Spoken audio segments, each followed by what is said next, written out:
kana mukaita makwikwi nahana mukazadza vana kumbo still hana kuita purpose are designed by God for nokuti hana are supposed to give birth kuna Samuel a next prophet saka challenge iripo ndeyekuti ruda kushift kwa focus zvokuti unopedzera makukwikwidza kuzvinhu zvausingafanirwi kukwikwidza taizviona kubhawa taita competition yekunwa doro ini ndiri kunwa salary mwari kunwa profit takazoona tabuda mubhawa kuti uyu anobvira abata pay ndapedza yese nokuti havaudzane kuti andiri kunwa iyi haise pay kutenga court wozona kuti aizve ndakuwara so une vanhu vari kuita makwikwi nawozo autombozati zvake zvakamira sei kuti iye akatenga suti ndaitengawo manje iye haasi kutenga ari kupiwa ngoti haana kukuudza munozati vakomana Joseph anga asikatenge chibage vaimira paraini nevamwe wounda nemari sevamwe wodzorerwa mari zvisiri kuitirwa vamwe zvokuti ukaona achingodzoka paraini nechibage usabvudze kuti yawo imari stereke havasi kutenga alright talk about Bartimaeus. So Bartimaeus vhangeri raudzwa nepublic beware yevanhu vanotevera Jesu vasina kutumwa naJesu. Do you know kuti munhu anogona kuva muchechi but asina kutumwa naMwari but achifarira kutaura zvaMwari? Shamwari dzaJobhu kadzakaedza kumirira Mwari dzisina kutumwa naMwari. Kusvika Mwari akatozodza Jobhu shamwari dzako dziri wrong yeti ndo dzaimucorrect. Tine vanhu vanotaura zvaMwari vasina kutumwa naMwari. Kungofarirawo zvavo. Ipapa Jesu haana kuvatuma kuti taurai naye. Jesu akatozvatuma pasecond half kuti call him. Kurati the first level yekuparidza kwavo haisi calling it desire. Beware of pastors who are pushed by desire. Vari mezvonakidza izvi kuti mazvanozodyisa kaizvi. Unotakumana ndikamira apa inokandwa torova. Desire can push somebody to do something. Vanhu vaenda kuna Bartimaeus vachiti nyarara vari kuteera Jesu but havana kutumwa naJesu. So pavati nyarara Bartimaeus ndokubva ati aiwa type isina kutumwa ndoiziva inongoparidza nekunyararidza vane maproblems iye Jesu acho akauya kuzopedza maproblems zvandokubva ashedzera nezwi riri pamusoro mwanakomana waDhavhidha ndinzwi rengoni Jesu ndokubva atuma the same people. Ipapa ndopanondinakidza manje vanhu vauya vachiti nyarara vari wrong but vadzoka Jesu ndokubva atuma futi type yambova wrong correct message. Saka chinondinakidza ndechekuti Bartimaeus is mature kusvika palevel yakuziva kuti first time havana kutumwa but second time vatumwa. Anozvibalansi taura iye mukuru kune mari dzekuti Jesu wacho amumbonzwa ka1 pachingotsurwa pachingotukwa iye wacho amutuma kana kumbomutaura but second time vaya kuna Bartimaeus vakati he is calling you kurati prop apa this time tatutumwawo taitambouya tega but he is calling you. Ari kunzi hii ndiye Jesu manje zvanzi Bartimaeus ndokubva nzi cheer up he is calling you. Izwi rekuti cheer up rinoreva kufara. How can a blind man aparidzirwe joy before I receive a sight?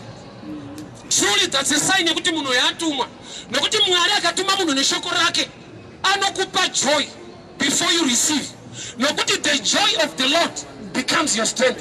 So paari kuti kuna Bartimaeus cheer up is calling you. Bartimaeus ari kuparidzirwa kufara achiri bofu. Varume raMwari rinodimanda faith rinodimanda joy before you receive. Avane kuti uya aunofara manje manje tiri kudiwa cheer up. Amene watiri kuparidzira I know you are in deep trouble but cheer up. Cheer up. Hausi kufara nekuda kweupofu uri kufara nekuti nyangwe ndiri bofu ndara andinzwawo manje ndara akutaura une zvangu he is calling you cheer up. Bible ndokubva rati Bartimaeus akasimuka taking off his cloak. Bartimaeus haana kubvira aparidzirwa kubvisa bhachi ipapa ndinzwa akaparidzirwa kunzi uri kudanwa uya cheer up. Haana kuparidzirwa kunzi but usati waenda type yemabhachi haafarire dai wabvisa and guess what he's still a blind man but ari kuita ma-instructions asina kubvira audzwa. Zvoreva izvi zvoreva kuti raMwari chairo rikaparidzwa Chimwe zvacho unotanga kumanifesta wega. Nokuti anenge akurarama mauri, ndiye anenge akutaura mauri kwete kwauri.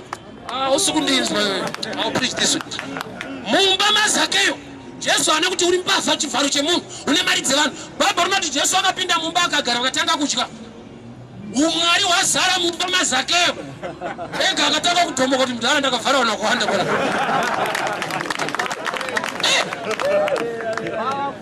The presence of God in men. You know, it did not lead the moon to repentance. With the warning, His presence. Hallelujah. I remember warnings are equal, but we still continue to sin. Mind Bartimaeus, the same people are going to be quiet. No one's not just go and call him. But if I could done one chaita, Bible, he took off his jacket. He took off his jacket. He took off his jacket. Jesu anakuti muparidzire kuti kana wakuya kuno mabhachi wayo atidi. There are things zvekuti vanhu vakaudzwa vhangeri raJesu. Jesu wacho akararama mari anotanga kuvaudza zvaasingade iye. Nokuti dzimwe nguva vanhu ava vatomboziva kuti mabhachi aya haadiwe saka vasina kuriparidza. Vakuru zvinodiwa naMwari. Dai wagamuchira Jesu Mwari wacho apota achitaura newe mauri. Nokuti pamwe pacho uri kuita zvinodiwa nechechi kwete zvinodiwa naMwari. That's why I love jokes sometimes. Kuri wakaenda kuSmora saine ndebvu. Smora sakati teti ndebvu dziri kundibhowa dzinodzibvisa. Akati tinodiwa kuchechi. Brot apa ndoba inamata. Hakuna mato. Apa pari muservice baba. Anza ndebvu dziri kuchechi manje azvizoita. Kuti pa level yekuita zvinhu zvechechi yawo is excellent. Pa level yekusaita zvinodiwa naMwari is the worst. Iyo ane jacket raakabvisa not by preaching. Anobvira audzwa kuti take off your jacket. But paakaparidzirwa kuti he is calling you. Varume anonzi he ndi Jesu. Jesu akaparidzirwa munhu. Pane zvimwe zvekuti mufundisi achatora time kuparidza. Jesu ari mumunhu ndiye anopota achitaura nemunhu akaparidzirwa Jesu akatenda. Shondomira panosonotaura kuti doro rakazoipa, fodya yakazoipa. Kwa iye Jesu wacho ari mauri akanyararire. Ndiye ari kupiwa doro nokuti anogara mukati kaumini ndiri panze. Iye ngataura kuti dzano matikuvadza nebhurongwa imirai kumusoro. He is calling you. Ari kunzi he ndiye akukonzera Bartimaeus to take off the jacket. Vakuru kune zvinoda kumirwa papulpit zvichiparidzwa. Kune zvekuti vanhu vakaparidzirwa Jesu it becomes a lifestyle. Yekuti ndonga kana vanhu vakamuti is calling you vakashamisika kubvisa bhachi kuti atinobvira taiparidzai. Varume kunamata kunosvika palevel yekuti zvapadunga munhu a personal revelation yekuziva kuti Mwari vanodei kuti yedu chechi haidu zvakati yedu inoda zvakati mafanisi svika palevel yekuti Mwari ari mandiri haadi zvakati yedu hairambidzi ndozvaukuitira dzimwe nyaya yedu hairambidzi yedu yakati zvazvina kana problem unongoitawo kunamata haubhese pakuti yedu inoti unobhesa pakuti Mwari wacho wandakagamuchira ari kuti. Dzine mitemo yadzoka. But iye ari mauri. Ane wake mutemo wanoda kuti unzwe. Varume kunamata kuri so personal zvekuti unofanira kupota uchinzwawo Mwari wako mukati. Ukanzwa panze apa unokuwara nokuti panze apa vanogona kunyimwa rimwe vhangeri rekunzi bvisa bhachi. Nekubvisa bhachi unorinzwa wega. But me ana kudzwa kunzi take off your jacket. Bible not Adanu akabvisa bhachi. Yes. So every Sunday totomira so. Smora yakaipa. Iye Jesu ari mauri uri kuenda nayo inda asingatauri. Rangurovha rati greater is the one inside than the one in the world. So but me Bible not wakabvisa bhachi rake. Remember he's still blind. But he's now doing things. Usati at times you ukaparidzirwa no matter how poor you are, you need to begin to do according to the word. Usati ndichaita kana zvaita. Ita kuti ndaakuita nokuti Mwari wacho achazviita. Ndanzwa achitaura mandiri. But me akabvisa bhachi achiri bofu. Ndokubva arikanda pasi. Chinzwa ka Jesu asheedza bofu. Jesu haana kuti go and take him. Ati call him. Which means pachine basa ka. Kusheedza bofu varume ndofunga but me akatora chimuti. Atanga kuenda achibvunza muri kupuka Jesu wa Nazareta. Zvichida nekuti panga pane large crowd pane vanhu vakawanda. Ane vanhu vaaidhuma. Ukadhuma vanhu vana vanyarare havafari vanokomplaina. Mwari pese paanokudana unotombodhumira chete. Zvakuti pese wakufunza kuti unokudanwa. Ende waunodhuma wacho anogona kukudza rafu. Ini Mwari paakandidana nandisina bhutsu ndaita bhutsu dzekukumbira. Wandaikumbira bhutsu ndainyatsoonzwa kuti ndamudhuma because aitaura rafu. Kuti ndachikudana achikushaisa kana mastombi so. Asi Mwari. Baba munhu wese waunodhuma haakuti thanks. Because you are still blind. Kana uchiri bofu. Hakuna munhu anomira newe svika wakuona. Saka usatarisira kuti kana akudana ukadhuma munhu ati it's okay anyemwerere. They need to complain. So Jesu ati call him. So ari kuenda kuna Jesu ari kuenda. Iyo Jesu wacho hadi kuenda kune bofu. Adati bofu ruye kwari nechikonzero chekuti zvanzi rakagara muside meroad. Iyo Jesu wacho he is the way. Saka Bartimaeus ndiye anofanirwa kuuya kunani the way. Nokuti ari kuside kwe the way. Saka Bartimaeus paanonzi come iye ndo paanotanga kuuya achienda kuna Jesu. Anoenda kuna kuti there is a move yemunhu adanwa naMwari but asati akuona. Adanwa ari bofu. Zvakuti vanhu vakatomubvunza kuti uri kuenda kupi akati handashedzwa. Vanoti akakudana angakudana ukusiya wakadai so. Sure boots hauna kana suit hauna muri kutoti man of God ipapa. Vanhu vanofunga kuti man of God isuit. Vanhu vanofunga kuti kunzi man of God itype yemota. God can call you. Bartimaeus atokudana uchienda kwaari. Une grace dzekudaniwa kwako saka asina kurasika. But don't trust kuti vanhu vachati surely you are called of God. Nokuti vanhu vanoti kana paina Mwari pane zvatofanirwa kuona kuti ana Mwari. But there are times yekuti mukati mune vanhu vaMwari vasina chekuti vanongedzere kuti ubvume kuti is a man of God. Inzwaka uyo ari kudanwa haana chekuratidza kuti ndadanwa. He is still blind. Baba rinoti waingoenda svika pana Jesu akapinda nepakati pevanhu vambomuti nyarara.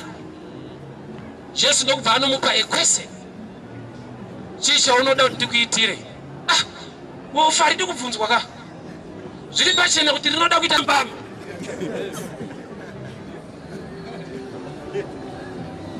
Blind Bartimaeus akadiscover kuti begging was not his problem. He was begging because he was blind. Saka Jesu paabvunza chii chanoda ndikuitire ari kutsvaka level of maturity kumunhu ane problem. Tine vanhu vane ma-problems but havasi mature to discover the real problem. They are fighting other people. They are busy dealing with the symptoms instead of the problem. Namatire munhu waMwari hazvitombobata mari kana muchiita nezvei ndoba nenyaya uda kuti ingongobata chete uda kungobata mari upenyu hwangu usandobobatawo kana 50 unoita nezvei nokuti 50 inouya ukaita zve50 uda kuita ma50 nezvauri kuita izvozvo. Mukuru ndinzwe mulife mune chinhu chinonzi law of attraction. Bhaibheri rinoti mbeu ichabereka mari ngerudzi rwayo. Saka uchiona pasina need yekunamatira mutohwe kana kudeclare kuti pabude maorange. As long uri mutohwe unobereka matohwe. Kana tikaudurura anointing oil tikaupomba maristband panoda papa chingobuda matohwe nokuti tswa.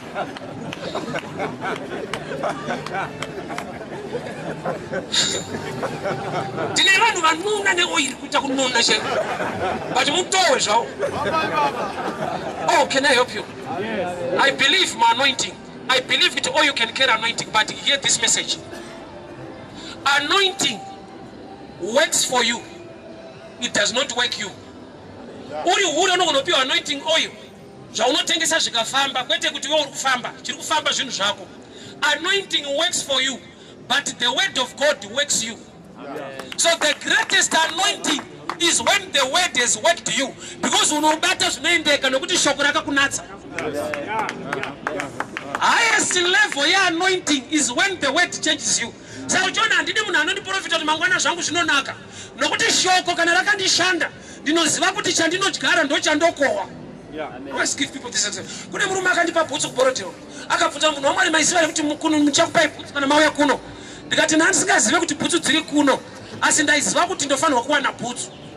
Chirudzii ndine wandakapawo bhutsu. Sure word of prophecy is the word. Pano kana ndikakuti uchaita mota unogona kusaita, but ukaita zvinotaura Mwari Mwari muranda weshoko rake akarishunurira aridzokere kwaari risina kudzadzikisa. Sure and powerful word of prophecy is scripture. Ukaita zvinotaura Mwari akatendeka akashunurira shoko rake, which means highest level yechinhu chatinotsvaga chinonzi anointing is the word. Can I go deep on this one? Isaiah 38. Isaiah was a true prophet. That is what I told you. Isaiah, true prophet. But he's the only prophet aka embarrassed by the moon. Waka profita. Aka profita mambo Ezekiel utigadzirira wakufa. Thus says the Lord. Thus says the Lord. Mukuru wa pasi. Don't forget to make a prophet. We can put to condition on one day say, because what that says the Lord. How could they don't consider Guapas. We don't verse Laguta. Chino challenge Amari. His weight. Don't find another 7 Akatimai, Rangara Yum Fambiro and Dakaita Pamberi Pain. I should have pets Agudaro, Marino, find out profit. That's an profit type is here. I don't know what zero. Vanema Fambiro. I know what you are in the church Isaiah. I'm under the covering of my father Isaiah. My Fambiro. And Dakaita Pamberi. My time is gone. Some for your word, your grace and your favor, your touch and your blessing. Sublimed but me amwari. Tinoda kuona pani zvatofana wakuona muupenyu wedu nekuda kwevhangeri Jesu. Chamakatara kuti ndichachiona muupenyu wangu. Hakuna uchandinyararidza nokuti imishe amugone kupfuura kana ndashedza kwamuri. Baba, we call upon you this afternoon. Open our eyes. Open our eyes. Kune business akavhara panapa, kune marriage akavhara izvezvi. Baba ndiri kudeclare shoko renyu renyasha. Iwe hamuna kusiya makapinda Jericho. Shoko rikati pamanga makubuda Mwari makambopita kapinda mugore rino. Asi Mwari amunga hatingabude futi gore rino pasina meso afurwa pano nokuti tatenda muvhangeri renyu Jesu Kristu weNazareta mwanakomana waDhavhidha. But miyo musamudarika Mwari. Ari kudana, ari kushedzera, asimudza maoko ake mukutenda. For his eyes to be opened. Vadziviswa nomuti nyarara iko zvino ndinoita kuti varambe vakanyarara ivo, but miyo aramba achidanidzira. Jesu chakanyararidza business. Magadiko amadzangu, this is Evangelist Trimon Paringa all the way from Zimbabwe, Harare. I'll be in Strand, AFM Church kwa Pastor Mudumo. Join me there from the 27th of June 2024, Shiga Muswe Sunday. So AFM Church ku Strand, Cape Town. Join me there. Bye-bye.